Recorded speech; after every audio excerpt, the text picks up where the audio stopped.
Hello, I'm Juan Davies, Chief Creative Officer at KCT and PBS SoCal, and I'm joined by the newsroom of KPCC and LAist on a daily reporter roundup. This has been a very extremely stressful time for hundreds of thousands of Californians waiting on checks from the state's unemployment office, and millions of others now getting a lot less in benefits. Lisa, as part of your newsroom How to New LA series, you have some practical tips for us. Yes, like just about everything else for Angelenos right now, the rules for unemployment have changed, and then they changed again. And now that the extra $600 a week is gone, it's even more crucial that the money people are eligible for, which is now somewhere between $40 and $450 a week, is actually making it to them. EDD said that most of the applicants waiting on payments still hadn't completed some of the necessary steps, and the system can be absurdly difficult to navigate. And if something does go wrong, it is extremely hard, if not impossible, to speak to an actual human and get that resolved quickly. So we put together the guide to help people find the steps a little bit easier and hopefully minimize some of the delays in getting paid. And we have everything from like a step-by-step for first-time applicants to troubleshooting existing claims and more and more. Marina, you put together a panel of students who have used social media to document racist behavior. What did they have to say? We spoke with two young women who started Instagram accounts to amplify issues concerning race at their high school alma maters. These were Flintridge Sacred Heart Academy and Marymount High School, both private institutions. On the pages, both girls shared anonymous stories from other students and alumni. Issues ranged from encounters with bias, racial slurs, and also feelings of exclusion.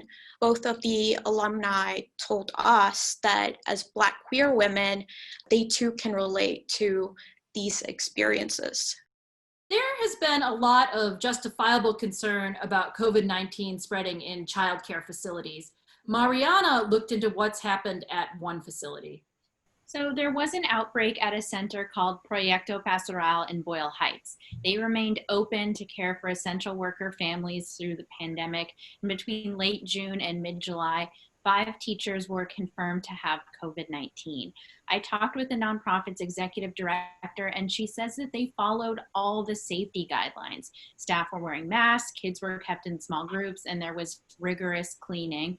And in a recent inspection, the LA County Department of Public Health had a couple of small suggestions, but concluded that yes, the center had met or even exceeded the guidelines to prevent the spread of COVID-19. According to the agency that licenses childcare, there have been just over 300 cases related to these types of facilities in LA County. Deep in the Mojave Desert, there is a small town with a big name and a crazy history.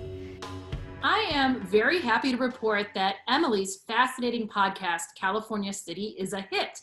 She brings us up to speed on what's happened so far and what's coming next week.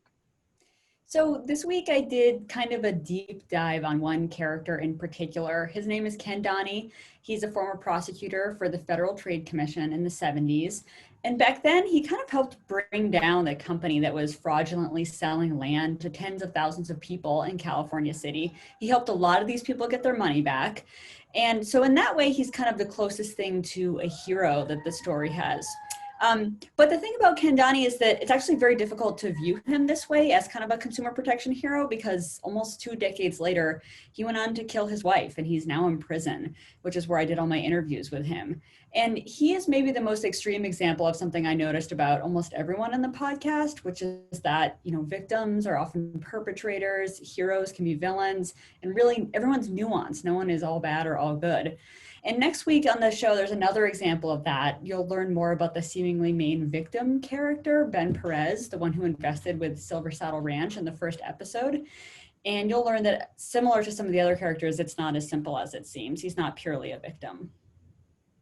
Thank you, Emily. And everybody out there, remember to listen to the podcast, California City is Fascinating. And thank you all at the KPCC and LAist newsroom. Thank you for tuning in. Take care of your family, your health, your neighbor, and we will see you on Monday.